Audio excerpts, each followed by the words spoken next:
Bonjour à tous, aujourd'hui on se retrouve pour une nouvelle vidéo qui concerne l'information à l'heure d'Internet. Internet, c'est un réseau informatique mondial qui est constitué de sous-réseaux qui peuvent être nationaux ou régionaux. Apparu dans les années 1980, c'est un nouveau média de masse sur lequel prolifèrent les informations. Le rapport à l'information va changer parce que de nouveaux acteurs vont émerger, les individus, des associations et des communautés en tout genre. Internet, c'est un nouveau média de masse parce qu'il va s'adresser au plus grand nombre, c'est l'une des principales sources d'information, notamment chez les plus jeunes. En 1990, on pouvait compter une centaine de sites internet, aujourd'hui, il y en a plus d'un milliard.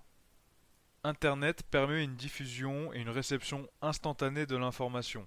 Les événements, qu'ils soient sportifs, politiques ou qui concernent les faits divers, peuvent être suivis au même moment par plusieurs milliards d'individus dans le monde sur des supports variés.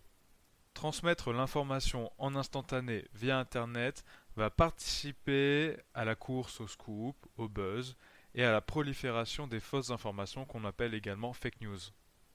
On a donc une information qui est brute, superficielle, sans réelle analyse. Ainsi, les supports traditionnels vont se recentrer sur l'analyse de l'actualité parce qu'il faut un temps plus long pour apporter du contenu plus complet et plus réfléchi. L'information circule désormais de manière horizontale. C'est l'idée qu'il n'y a plus une seule personne qui transmet une information à tout le monde, c'est tout le monde qui transmet l'information à tout le monde. Ainsi, l'information se diffuse de manière plus interactive entre les membres d'une même communauté. De plus, les individus peuvent désormais personnaliser les informations qu'ils souhaitent recevoir. C'est le cas avec et grâce aux notifications sur les smartphones ou les newsletters. On peut donc disposer d'une information qui est choisie, ce qui va entretenir les croyances plutôt que de nourrir l'esprit critique. La production et la diffusion de l'information est accessible à tous. On a un accès à une information qui est libre et variée.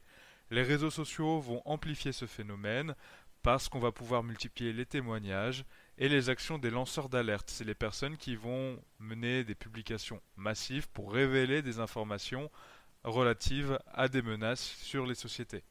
Ce sont les lanceurs d'alerte, par exemple, qui ont participé à l'émergence du mouvement de contestation MeToo.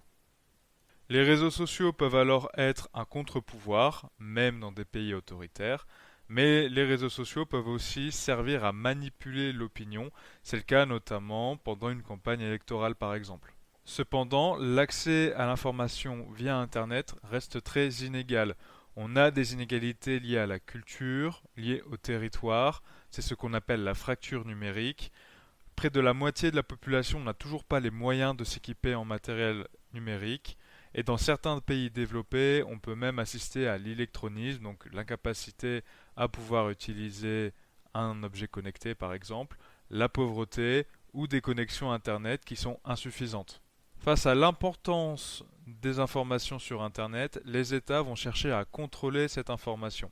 C'est le cas des États autoritaires comme la Chine, la Corée du Nord, qui vont pratiquer la censure. Les États démocratiques comme la France ou les États-Unis vont mettre en place eux aussi des outils législatifs qui vont permettre de surveiller Internet et notamment les activités illicites qui y sont faites. Internet, c'est également le support de rivalité entre États. Ils vont se livrer une guerre d'information. On peut prendre l'exemple de RTTV qui reflète le point de vue de la Russie dans le monde. Qui dit information sur Internet dit aussi désinformation et complotisme. Les théories du complot vont répondre à un besoin d'explication simple face à un monde qui est angoissant, très difficile à comprendre. On va donc expliquer un événement par l'action de puissances occultes qui gouvernent les peuples à leur insu. Sur Internet, ce phénomène est amplifié avec les bulles de filtre.